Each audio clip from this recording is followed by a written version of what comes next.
Bonsoir chers téléspectateurs et bienvenue sur Innovation Canal TV, votre chaîne innovatrice. Ce soir, nous allons aborder d'un thème d'une très grande importance, un thème d'actualité. Nous allons parler d'immigration et d'intégration. Quels sont les enjeux économiques, culturels et sociaux de l'immigration? À tout de suite.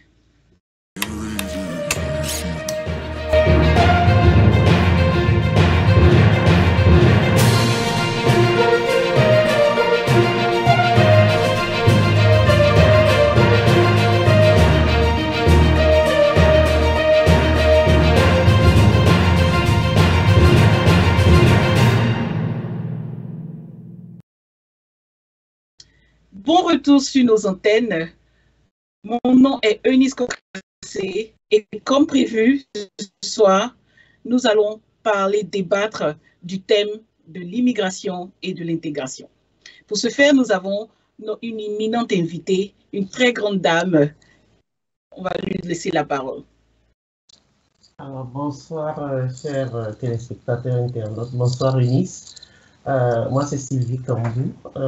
Je suis manager d'un Children's Center et aussi vice-présidente de la diaspora ivoirienne ici au Royaume-Uni. Alors, je pense que parler d'immigration et d'intégration, c'est un thème qui nous tient particulièrement à cœur parce que c'est au cœur de nos actions ici au Royaume-Uni.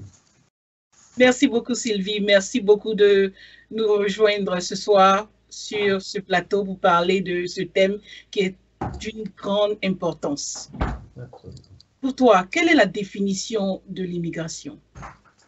Alors pour moi, immigration, comme le mot le dit, immigrer, c'est quitter d'un point A à un point B. Donc pour la plupart d'entre nous, nous avons quitté nos pays respectifs pour nous retrouver ici au Royaume-Uni, d'autres sont en France, un peu partout. Maintenant, quant aux raisons pour lesquelles on vient, on a diverses raisons. Ça peut être économique, mais toujours est-il qu'on vient parce que, ou bien économique, ou bien simplement pour étudier. Mais quel que soit le cas de figure, on vient surtout parce qu'on croit qu'ici, on aura quand même des opportunités pour des lendemains meilleurs pour nos familles. Absolument. Oui, on voit tout le pas, tu as parlé des raisons pour lesquelles les personnes immigrent, quittent leur environnement naturel et social pour aller vers d'autres cieux. Toi, quels sont les défis majeurs? Quels sont les défis majeurs que les immigrants rencontrent lors de leur voyage, leur parcours vers leur nouvelle terre d'accueil? Les défis sont nombreux. Partir de chez soi. Le premier défi, c'est qu'on laisse quand même une grande partie de soi derrière et puis on vient un peu vers l'inconnu. Voilà, ça c'est un vide qu'il faut combler. Et la traversée aussi. Quand on vient par exemple avec des moyens légaux et quand on arrive ici, on a toujours ce problème où on est un peu isolé, où on se retrouve face à une réalité qui n'est pas celle qu'on connaît. Et puis, vous l'avez remarqué, ces temps-ci, il fait très froid. Il y a le climat du temps où, voilà, on quitte chez nous 36 degrés, on arrive ici, il fait moins 1 degré. Ça, c'est déjà un défi.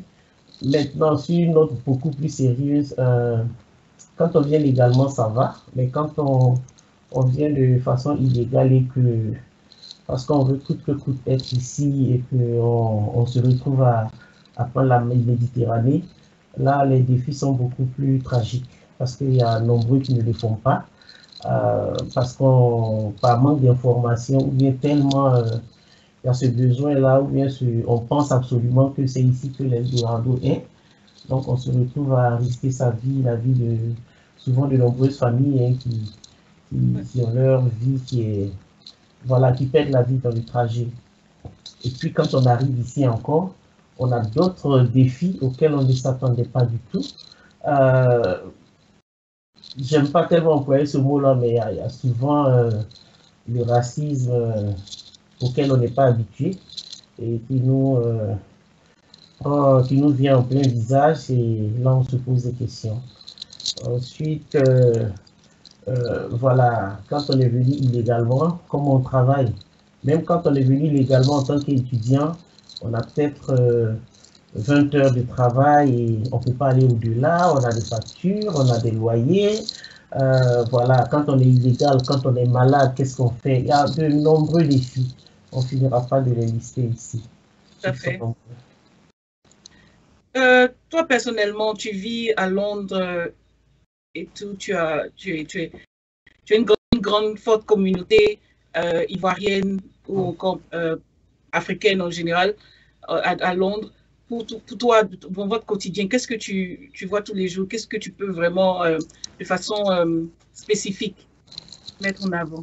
Moi, ce que je vois tous les jours, Dieu merci, parce qu'on dira toujours merci à Dieu. On a eu beaucoup de chance quand nous sommes arrivés. On a des aînés qui étaient là. On a été bien guidés par des personnes qui étaient là et qui nous ont permis d'éviter un genre d'erreur.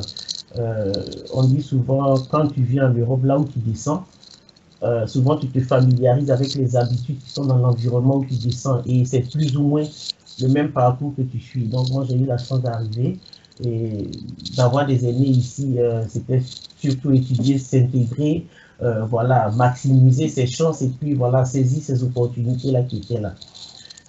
Dans mon quotidien aussi, Dieu merci, ces choses-là m'ont amené à travailler avec les familles de toute nationalité d'immigrants ou immigrés qui arrivent ici.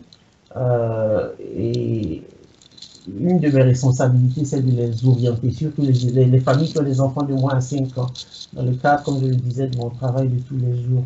Donc, c'est beaucoup de problèmes, c'est des personnes, j'ai rencontré des personnes qui étaient médecins chez elles, j'ai rencontré des personnes voilà, qui avaient des responsabilités professionnelles d'un certain niveau, mais qui ne s'attendaient pas à ce choc-là, parce que quand elles sont arrivées, d'abord, la langue, c'est une grosse barrière. On ne comprend pas la langue, il faut la parler. Ça nous met peut-être 2 ans, 3 ans, 4 ans, 5 ans. Donc pendant ce temps, si tu n'es pas bien orienté, tu te retrouves à perdre un peu ce côté professionnel, les qualités professionnelles que tu avais, tu perds un peu l'essence de ta profession initiale. On a rencontré aussi des personnes, parce que je vais parler des femmes. Quand on est femme et qu'on est chez nous, on dira un enfant ne t'arrêtera pas professionnellement parce qu'on a des personnes qui nous aident.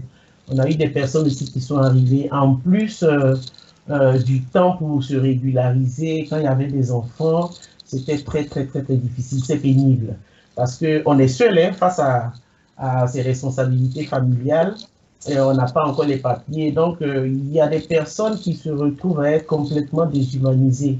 Parce que quand tu regardes le standard de vie que ces personnes avaient avant de venir ici, et tu te retrouves ici, tu dépends d'un système social, voilà, parfois c'est la dignité même personnelle de la personne qui prend un coup. Donc, avec ce qui suit, beaucoup de maladies mentales qui vont avec, donc c'est tout un système qui ne dit pas son nom, quoi. C'est compliqué. Merci bien. Tu as parlé au départ des personnes qui immigrent, qui viennent, qui passent par l'eau et consorts. J'ai écouté une conversation où des personnes affirmaient que la plupart des personnes qui immigrent, ce sont des personnes qui ont un certain pouvoir d'achat, qui ont des moyens. Parce que c'est impossible pour une personne d'être carrément démunie et arriver à faire tous ces trajets-là. Quelle est ta vision personnelle sur ce point-là? Les Anglais disent knowledge power.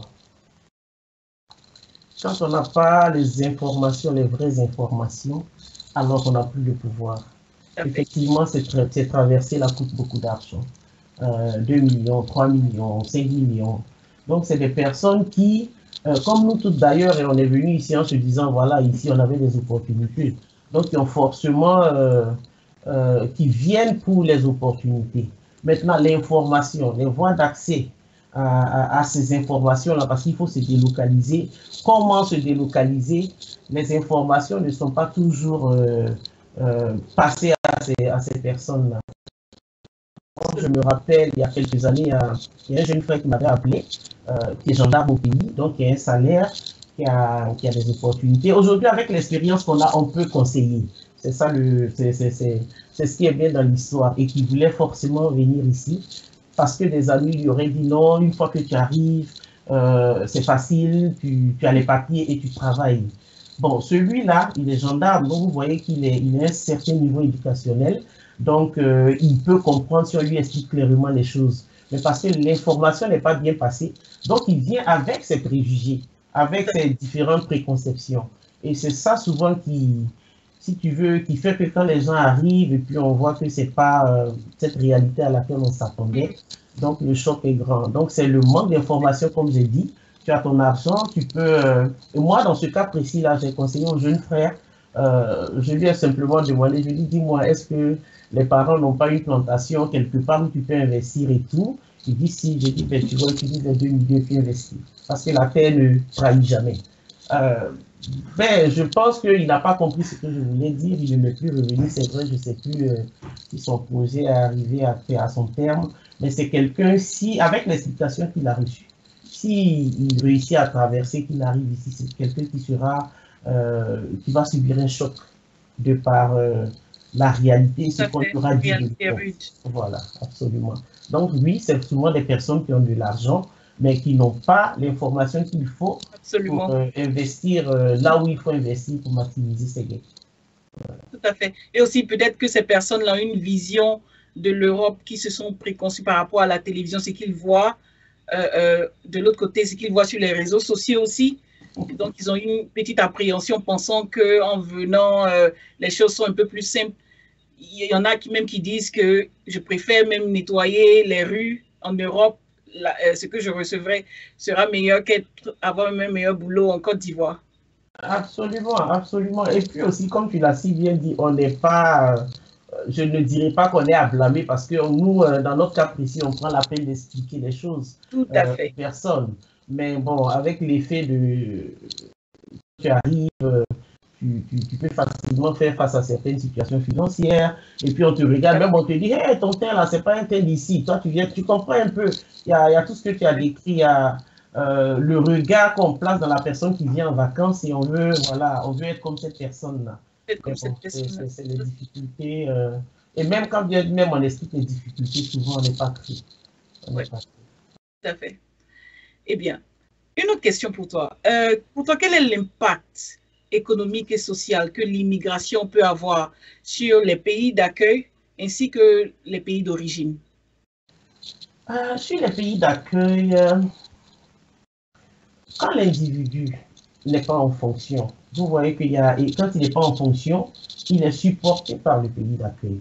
Donc, c'est un manque à gagner et on devient, voilà, on est la boîte de tous les problèmes que ce pays-là a. On se rappelle dans le passé, la crise du NHS, on a accusé les immigrés, c'est parce qu'il y avait trop d'immigrés, que les ressortissants, les British, comme on le dira, les vrais British nés ici, voilà, on a accusé les immigrés, c'est parce qu'ils étaient là que le système de santé était défaillant. On a accusé les immigrés, c'est parce que les immigrés étaient là qu'il n'y avait plus d'emploi. On a dit c'est parce qu'il y avait des immigrés que les écoles étaient saturées. Donc voilà, tous les maux de la société sont carrément attribués aux immigrés. Mais entre guillemets aussi, quand on regarde, parce que quand on est éventuellement régularisé, qu'on ne travaille pas et tout, on est pris en charge par le système social. Donc c'est un manque à gagner pour ce pays accueil-là. Et déjà même il y a la pression, voilà, quand on a des enfants, il y a un certain âge, on met la pression sur les familles pour travailler. Le système devient plus corsé. Donc, c'est difficile. Maintenant, pour les pays d'où voilà, d'où on part pour se retrouver ici, moi, je vais appeler ça la fuite des cerveaux parce que là où nous sommes là, je pense que si les systèmes étaient bien conçus, on serait plus utile aujourd'hui à nos pays qu'ici. Parce que, voilà, ce sont des pays qui sont en construction et je pense que tout un chacun ici qui a acquis une certaine expérience a quelque chose à donner en retour. Donc, quand on n'envisage pas ce transfert de compétences-là. Donc, c'est le pays d'accueil-là qui reste un système assez léthargique et puis la léthargie continue. Mais bon, voilà, c'est un peu ça. Il y a beaucoup de... des deux côtés, on perd. D'un côté, on perd les cerveaux. D'un autre côté aussi, économiquement, ça devient difficile, ce n'est pas toujours viable pour ces pays-là. Donc, c'est C'est un aussi peu que, ça. en tant qu'immigrés, hein, quand les gens immigrent, la plupart du temps, ils travaillent, ils envoient l'argent au pays, ils font des réalisations, ils construisent. Et Voilà. tout. Quand ils vont en vacances, comme on l'a mentionné, ils vont dépenser tout ce qu'ils ont acquis ou bien soutenir la famille de l'autre côté. Donc, peut-être que d'une manière, ça balance un peu. Oui, ça balance, mais là, on parle de quelqu'un qui a immigré et puis qui s'est retrouvé, qui s'est Tout à fait. régularisé, qui a des objectifs à atteindre et puis qui sait que j'ai une famille, je dois supporter, il y a des investissements à faire et tout. Voilà, dans ce sens-là, c'est gagnant-gagnant. Parce qu'on a acquis certaines choses et puis on veut retourner chez nous pour voilà, commencer Tout à quelque fait. chose de solide. Mais en même temps aussi, ce n'est pas toujours évident pour C'est des pas personnes évident. qui ont essayé. Voilà, moi, je dirais à 70%, on a des compatriotes qui ont essayé d'investir, faire la navette, mais qui ont vite déchanté. Ça a marché pour certains, je ne dirais pas que ça n'a pas marché pour tout le monde, mais c'est tout un. D'abord, il faut tomber sur une personne de confiance Absolument. qui pourra te permettre de veiller sur ton business, voilà. Et ça, c'est pas toujours évident, parce que même dans nos familles, souvent les bourreaux sont dans nos familles.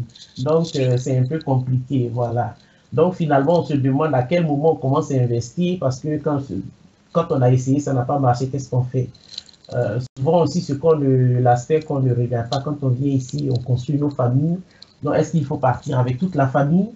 Des enfants qui sont nés ici, qui ont voilà, le mode de vie ici, est-ce que c'est évident pour eux voilà, de les transférer aussi? Voilà, c'est tout un projet qui se construit et voilà, et on se donne les moyens d'y parvenir. Mais ce n'est pas toujours évident. Ce n'est pas Absolument. toujours Il évident. faut dire aussi que nos pays d'origine aussi paient des bras valides, Voilà, voilà. paient contribuer. Mais toutefois, tu as parlé d'une chose très importante, investir au pays, ce qui sera un de nos sujets sur Innovation Canal TV. Restez connectés, en tout cas, chers téléspectateurs. Une autre question pour toi. Euh, Quels sont les stéréotypes? Il y a beaucoup de stéréotypes qui sont associés aux immigrants, à l'immigration en général. Pour toi, quels sont ces stéréotypes-là et comment on peut vraiment aider à ce que ces stéréotypes-là changent d'une façon?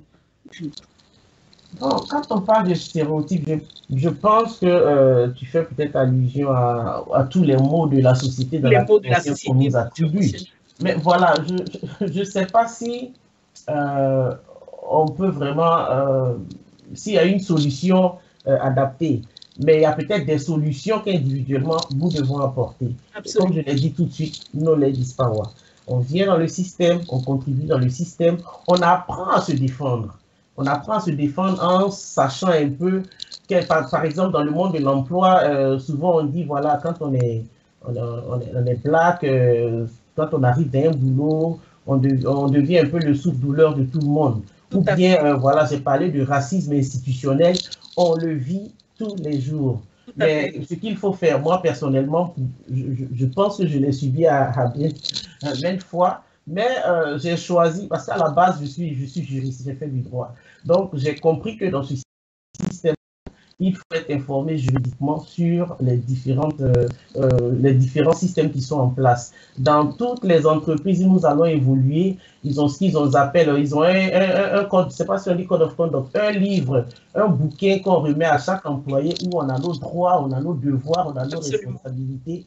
C'est des choses qu'il faut avaler à la boileau, comme on dit quand on étudiait. Parce que tout s'y trouve. Et aussi, il faut aller avec la manière. Parce que souvent, quand on laisse nos émotions prendre le dessus, Dessus. on n'est pas entendu dans ce Tout à qu'on fait. veut exprimer. Donc, c'est d'abord maîtriser ce que le bouquin qu'on nous donne là, il est bien utile, c'est pour ça qu'on nous le remet. Il faut d'abord le connaître, il faut savoir les voies qui sont là, les voies de recours qui s'offrent à nous. Ça, tout est expliqué dans ces bouquins-là. Et quand on les a, il faut vraiment ne pas se victimiser. Ne pas se victimiser parce que quand on se victimise, on n'arrive plus à faire voir le Tout à point fait. qu'on est en train de dénoncer. Et puis voilà, peut-être reposer. Ça demande beaucoup de maîtrise hein, parce que moi, avec mon sang chaud d'ivoirienne là, je sais qu'il y a eu des moments où, et puis après, j'ai commencé à regarder, voilà, il faut que je connaisse, no ladies power, je n'arrête pas de le dire que j'apprenne, quels sont mes droits, quels sont mes devoirs, Et puis, comment, quand il y a un problème que je vais dénoncer, quelles sont les formules à mettre en place pour les dénoncer. Quoi qu'on dise, les gens n'aiment pas qu'on mette le doigt sur ce qui n'est pas correct. Donc, c'est des choses qu'il faut corriger. Et puis, comme on dit, quand on va travailler là, ton collègue, ce n'est pas ton ami, c'est un collègue. Donc, il faut faire attention à la manière dont voilà, nos interactions pour ne pas voilà, trop donner de ce qu'on a. Donc, c'est des choses que je ne dirais pas que c'est des solutions voilà, pratiques, mais c'est ce que moi j'applique et ça me réussit. Voilà. Tout à fait, comme tu l'as dit, knowledge is power. Absolument. La connaissance est le pouvoir. Donc, en effet, il faut que partout où nous, en tant qu'immigrants, migrants, immigrés, partout où nous allons, prenons le soin de nous informer, de lire beaucoup, Absolument. De faire des recherches. Voilà. Ne restons pas dans nos canevas et se dire que on n'appartient pas ou encore on se laisse je sais pas, abusé par le système souvent. Il faut comprendre le système, le pays dans lequel on vit, comprendre les lois, essayer de voir comment les tenants et les aboutissants de toutes choses. Donc, voilà. Vraiment, merci Kambou Sylvie d'avoir pointé du doigt mais il y a quelque chose que je n'ai pas dit. Tout à l'heure, on parlait de la langue. Je dis toujours, hein, on ne va jamais parler anglais comme nos enfants qui sont nés ici. Mais la langue est primordiale. Et je pense que là, on est en train d'aborder un peu l'aspect intégration. La langue est primordiale. Parce que sans la langue, on ne peut rien faire. Donc, souvent, on arrive, on se retrouve peut-être à faire du nettoyage. Ça, je veux dire, c'est des choses, quand on arrive, on les fait. Mais il faut qu'on se donne le temps aussi d'étudier pour changer un peu nos conditions. Parce que une fois qu'on a étudié, qu'on parle la langue, ici, c'est un peu un système où même à 70 ans, quand on veut étudier, on peut étudier. Il y a des opportunités pour toutes sortes d'âges. Voilà. Absolument. Donc, mettre la langue au cœur de ce système-là, parce que quand on parle, quand on s'exprime, on peut se défendre. Ou on peut voir les opportunités qui sont là et dire, voilà, pourquoi pas moi, je peux essayer. Et puis voilà, c'est à portée de tout le monde. Donc, la langue aussi, elle est primordiale. La langue c'est, je veux dire, c'est l'aspect numéro 1 même qui rentre en compte quand on immigre, quand on se déplace. Il faut prendre en compte, c'est le premier facteur. Parce qu'il va falloir pouvoir communiquer. Donc, c'est le premier facteur. Donc, vraiment, merci d'avoir parlé de ça. Ensuite, comment tu penses que l'immigration change, la démographie change, l'aspect des pays d'accueil? Comment l'immigration impacte, en fait, les pays? Tout à l'heure, quand je parlais de crise du NHS, on l'a attribué aux immigrés. J'ai parlé de crise au niveau des écoles, on l'a attribué aux immigrés. J'ai parlé de crise au niveau de l'emploi, on l'a attribué aux immigrés. Donc, éventuellement, la population grandit. Au point où aujourd'hui, en Angleterre, ici, je ne sais pas si tu sais, je suppose que tout le monde le sait, on est arrivé je crois, il y a, comment on appelle, Immigration Act, qui a été, qui est passé, je crois, depuis, qui a eu le vent à la scène depuis le 20 juillet. Donc, aujourd'hui, les gens ont corsé les choses, c'est vraiment corsé. Donc, ça veut dire que leur démographie devient galopante, la démographie galope, et on essaie quand même, on se dit, voilà, c'est parce qu'il y a trop d'immigrés, et quand on met dans la catégorie d'immigrés, je le dis, on met tout de suite les étudiants. Donc, il y a un crackdown qui est en train de se faire de façon générale pour, voilà, pour forcer de plus en plus cette situation-là. Donc, ça impacte sur la démographie. Oui, ça impacte sur tellement d'aspects aussi. Parce que je me rappelle, une fois, je suis allée à Londres et je conduisais, je dis, mais où sont les Blancs? C'était vraiment étrange. Je conduisais, je dis, mais attends. Oh non, on les trouve où ils vont là. Et puis ils reculent encore, on les trouve où ils vont. Tout à fait. De toute façon, on se laisse pas. C'est une affaire d'amour de colonisation. Donc on se suit. Tout à fait. Et soit d'amour, on doit se suivre. Ça m'a un peu amusé, quoi, parce que la démographie avait changé carrément. Et c'était pendant que ici à l'Est, il n'y a vraiment pas beaucoup de Noirs. Donc, c'était vraiment intéressant de voir que Londres c'était multiculturel. Dans les rues, il y avait tellement de différentes langues. Je me rappelle, j'avais passé un week-end, je n'avais pas entendu des gens parler anglais. Non, mais ça, c'est la particularité aussi de Londres, hein, parce que, quoi qu'on dise, on a quand même eu accès, si tu veux, on a eu accès, je dirais, à beaucoup de programmes. Ils ont compris l'impact positif de l'immigration sur leur économie.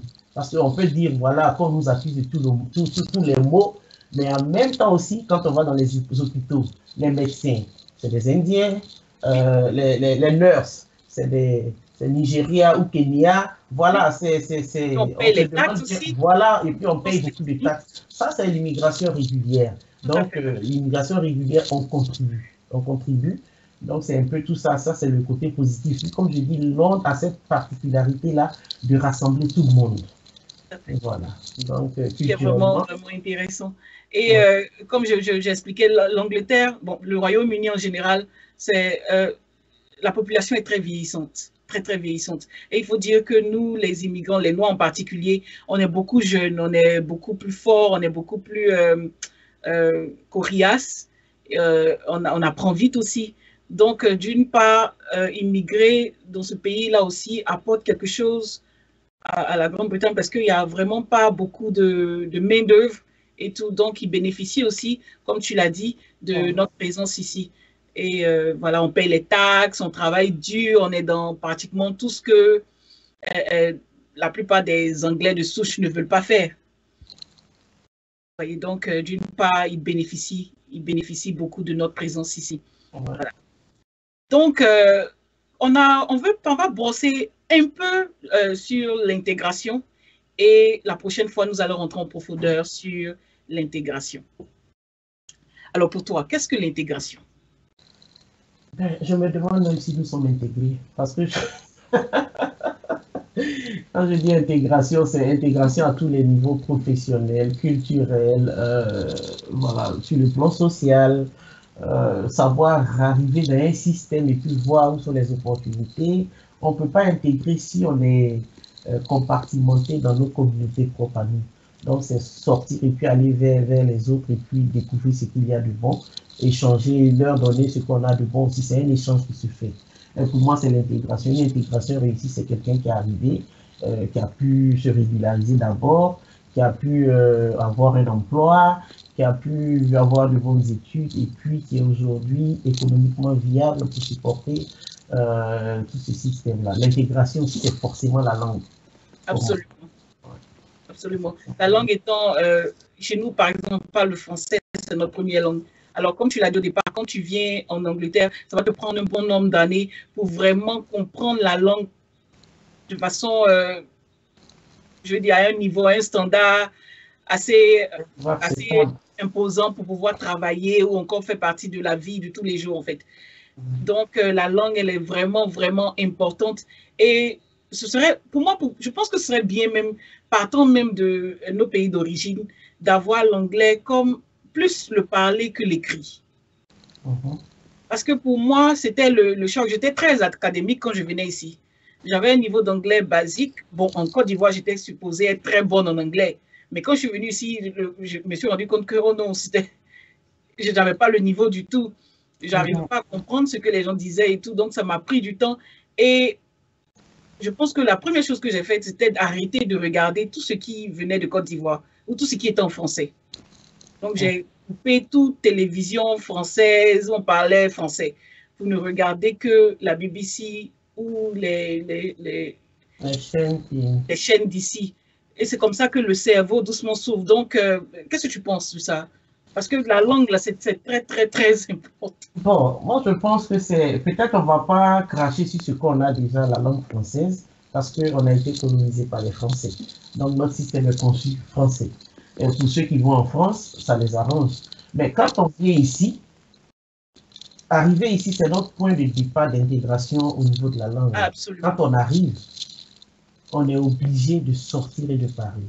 On a l'avantage ici, on a des cours partout. On a des organisations qui supportent. Mais comme je dis encore, knowledge is power. Il faut avoir une certaine curiosité pour aller chercher ce qu'on n'a pas. Et ça, c'est important. Donc, je me rappelle, dans le temps, je supportais des femmes et tout. On allait chercher des programmes de langue pour permettre au moins d'avoir un certain niveau. Parce que c'est les personnes qui étaient là, il y avait plusieurs années qui ne semblaient pas avoir les informations qui étaient nécessaires. Il y avait des choses qui devaient changer, mais elles ne savaient pas. Et puis, le système aussi ne facilitait pas ça parce que dans le temps, quand tu vas chez le médecin, tu avais un interprète à ta disposition.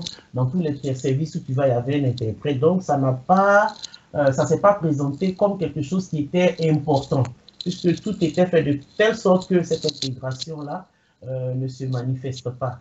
Mais avec David Blanquette en son temps, quand il est venu, il a dit, voilà, vous voulez être British Fine, mais pour être British, il y a la condition de la langue qui s'impose et d'une certaine culture générale. Et je pense que, bon, donc elle dirait, je pense que c'était une décision qui était salutaire parce que ça nous a permis de sortir de notre zone de confort et puis d'aller faire ce qu'il fallait pour sécuriser au moins cette nationalité-là pour beaucoup de personnes. Et la plupart des femmes à l'époque, on a pu les placer, voilà. Après, on les a retrouvées, elles travaillaient, elles ont eu, je veux dire, ça a brisé une certaine, ça les a sorti de leur zone de confort, je dirais, tout simplement, pour améliorer un peu, changer un peu leur système de vie et puis ne pas dépendre entièrement des allocations sociales. Donc, il y a beaucoup qui se sont retrouvés à travailler et ils ont vu que c'était plus, comment on dit ça, c'est de la plus satisfaction quand on sait qu'on va travailler et puis on gagne même plus que ce qu'on a quand on est sur les allocations. Donc, voilà.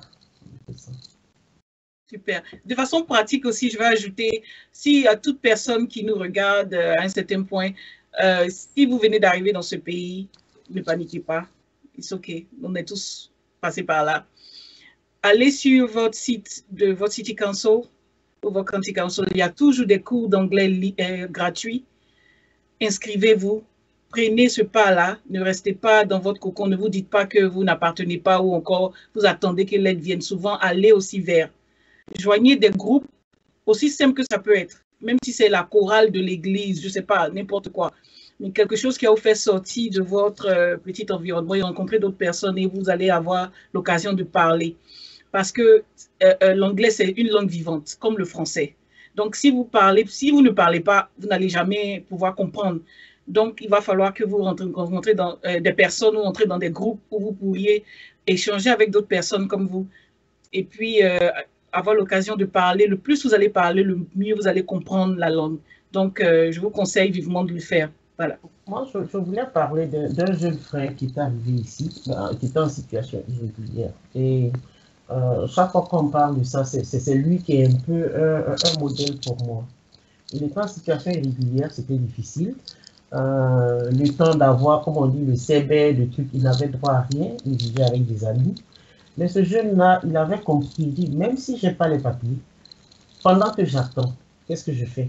Parce que quand j'aurai les papiers, il me faudra parler, il me faudra aller chercher des opportunités. Alors, tous les matins, qu'est-ce qu'il faisait?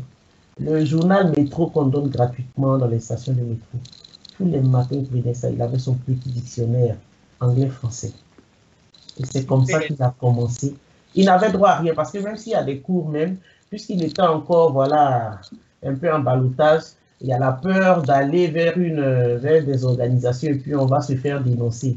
Mais il a pris le taureau à l'école, il dit, je vais commencer à m'auto-éduquer en attendant que je trouve ce qui est à ma portée. Mais franchement, quand il parle aujourd'hui, même nous, on a duré ici, donc on ne peut pas parler comme lui. Il parle comme un anglais british. Je suis encore en contact avec lui et je ne manque pas de lui dire, voilà, quand on vient, il faut déjà avoir une vision sur le long terme. Et puis la langue, elle est incontournable. Même si c'est notre franc-anglais qu'on parle là, mais au moins, il faut qu'on puisse nous comprendre et qu'on puisse se faire comprendre. Tout à fait. Merci beaucoup, Sylvie. Donc, comme on vous l'a dit, joignez des associations. Il y a Salvation Army. Ils sont très bons à apprendre les jeunes personnes ou n'importe qui vous venez. Vous allez pouvoir m'aider gratuitement aussi. Souvent, ils ont des shops, des charity shops. Vous pouvez travailler là-bas. C'est vrai que c'est une main-d'œuvre gratuite, mais en retour, eux, ils vous donnent des cours. Ils ont des loges même, je crois, souvent pour les jeunes personnes. Il y a YMCA qui fait beaucoup aussi de groupes pour les jeunes personnes. Il y a les églises en général, l'église anglicane est superbe aussi sur ce point-là. Joignez une église, joignez une organisation, ne restez pas cloîtrés chez vous, n'ayez pas peur de sortir, et que cela sera primé, voilà. Et si vous êtes ivoirien, contactez Diaspora Ivoirienne du Quai.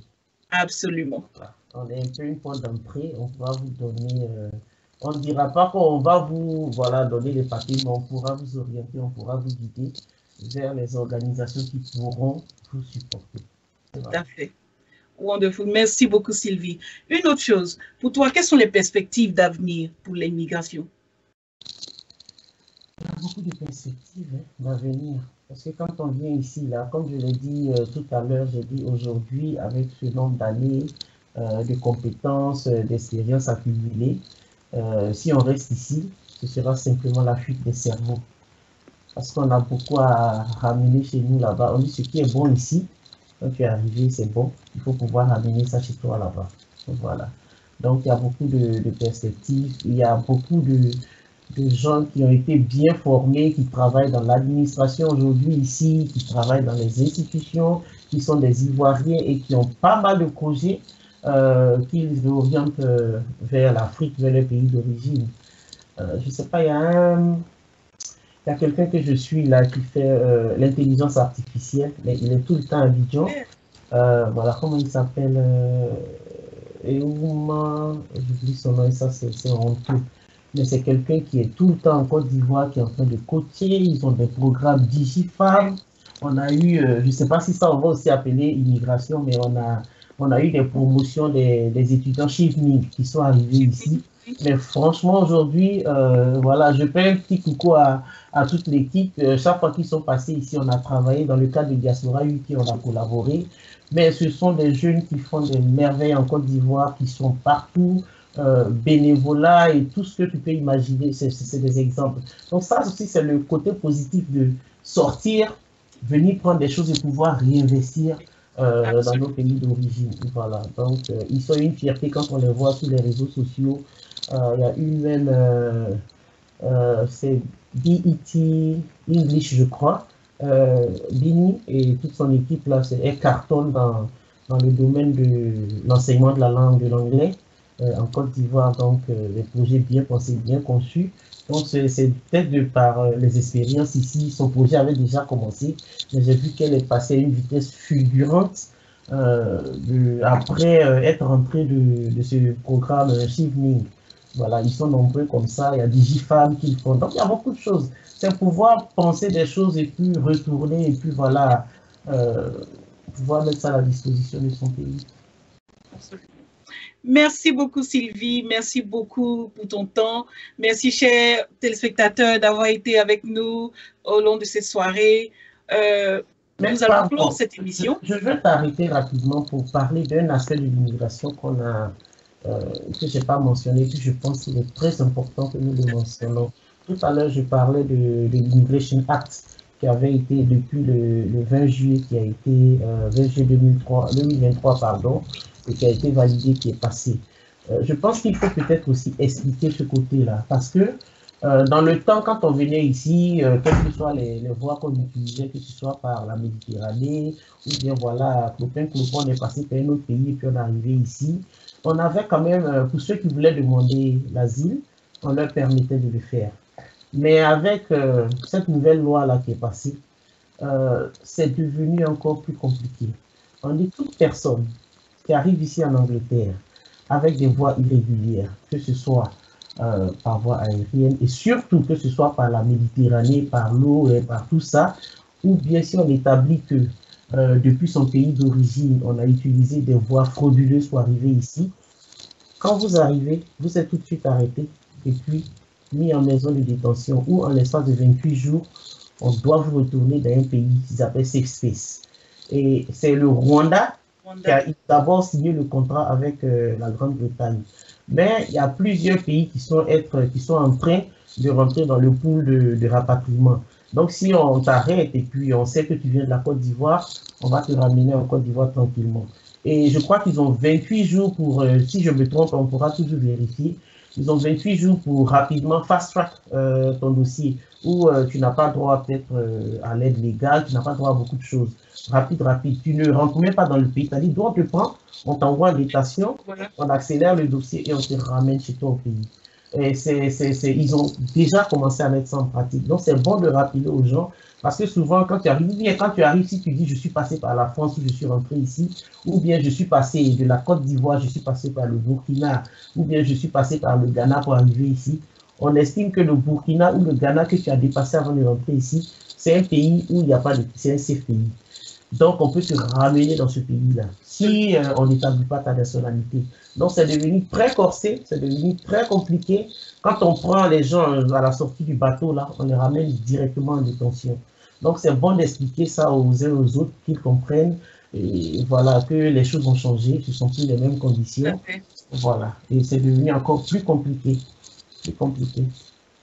Et puis aussi, c'est pas, it's not worth it. C'est pas, ça vaut pas la peine. Toutes c'est pas grave. Vous allez dépenser de l'argent pour vous voir encore être retourné. Ouais. Ouais. Parce que de plus en plus on parle de. Excuse-moi, je sais que tu étais en train de citer la fin je pense que c'est important de rappeler ces choses-là. Et quand on fait une projection aujourd'hui, la majorité des terres arables, c'est en Afrique. Donc, moi, je dis facilement, moi-même, j'ai une âme de paysan, je ne sais pas, quand je vais au pays, j'aime bien me retrouver avec des terres qui sont là. Je dis aux gens, payez-vous un petit lopin de terre, investissez dessus, faites des choses, et puis après, voilà, vous pourrez venir, une fois que vous êtes bien installé, venir comme homme d'affaires, aller partir. Et même pour venir rester aussi, il faut venir en vacances pour voir. Parce qu'il y a des gens à qui on a conseillé de venir en vacances pour voir, quand ils sont arrivés, ils n'ont pas eu envie de rester, parce qu'ils ont compris que la réalité était complètement différente de ce qu'on leur présentait là-bas. Donc, il faut être prudent, il ne faut pas se précipiter. Quand on a 2 millions, avec 2 millions, parce que je pense que pour ceux qui ont traversé, il y en a qui sont allés à 3 millions, 4 millions, 5 millions. Et puis, avec tous les risques aujourd'hui, les trafics humains qu'on a dans le désert, voilà, on a des amis qu'on a perdus, qui sont partis, on ne les a plus jamais revus. Et quand on sait qu'il y a des trafics d'organes humains, il y a tout ce que vous pouvez imaginer. Donc, vraiment, si quelqu'un a 2 millions aujourd'hui au pays, là, 2 millions, il y a, dans la restauration, il y a beaucoup d'argent qui se fait. Il y a la canne qui arrive. Tout à fait. On a les terres. Bientôt, ce sera la famine partout. C'est en Afrique que les gens vont aller payer les espaces pour essayer de cultiver. Donc, il faut investir son argent d'abord et puis avoir une certaine assise financièrement. Et voilà, on a des opportunités en Afrique, il faut les saisir. Nous-mêmes, on est assis là, on est en train de regarder comment on va rentrer. Donc, vous avez ça à votre portée. Ne faites pas les mêmes erreurs. Au moins, on dit c'est conséquences qui conseillent. Nous, on peut conseiller des gens aujourd'hui. Voilà.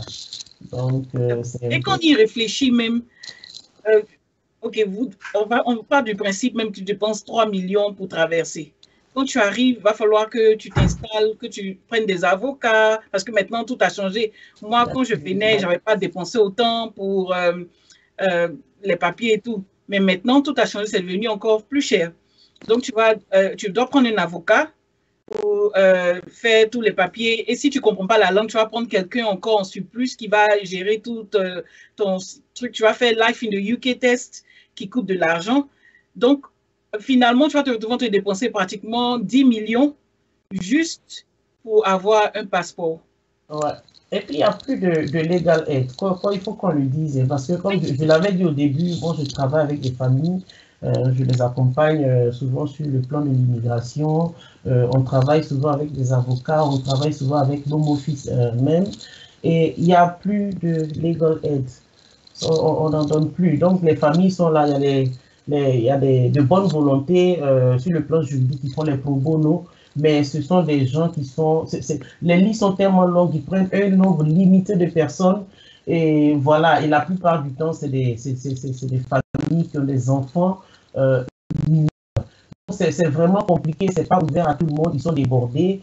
Je ne pense pas que le gouvernement paye. Dans le temps, le gouvernement payait quand même une petite contribution, mais il y a beaucoup de choses qui ont été arrêtées. Donc, sur ce plan-là, c'est compliqué. Aujourd'hui, quand on passe devant les food banks, mais tu ne peux pas imaginer la queue qui est là-bas. Les food banks, c'est des gens qui ont ce qu'on appelle no recourse to public fund. Ils n'ont droit à rien, absolument rien. Ils n'ont droit à rien, comme je vous le dis. Donc, ils sont obligés, on leur donne des coupons là pour aller faire le rang dans les banques alimentaires. Et c'est compliqué, c'est compliqué. Dans le froid, dans l'hiver, là, quand tu passes, tu vois les rangs qui sont là, c'est des familles avec des trolleys, c'est compliqué. Et c'est en ce sens que je parlais d'être déshumanisé, parce que imagine, tu es médecin chez toi, tu pensais qu'en venant ici, ça allait être, voilà, ça allait bien se passer. Ou bien tu es ingénieur chez toi, on ne t'explique pas que quand tu arrives, il faut, voilà, te régulariser d'abord avant même d'avoir ton work permit, avant de dire tu vas travailler. Donc, quand tu arrives, c'est un choc complet. Et tu te retrouves maintenant à avoir accès au charity shop, au food bank, c'est compliqué. J'ai vu des personnes complètement déshumanisées et c'est mon quotidien. Donc, je suis bien placé pour en parler. Et des personnes qui ne savent pas entre... on a supporté des familles, par exemple, la crise du logement est telle que ici, on ne peut pas les loger parce que ces personnes n'ont droit à rien. C'est compliqué. C'est vraiment, je parle avec beaucoup de choses. Les choses ont changé. Il faut que les gens comprennent ça pour les nouveaux candidats à l'aventure. Les choses, nous, on est déjà là, pour nous, on est déjà gâtés, donc on peut vous expliquer. Voilà.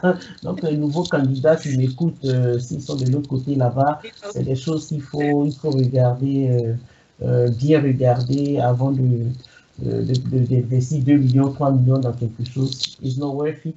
Parce que ce qu'on ne vous explique pas, c'est que quand on vient, il y a encore, c'est là que la procédure devient compliquée.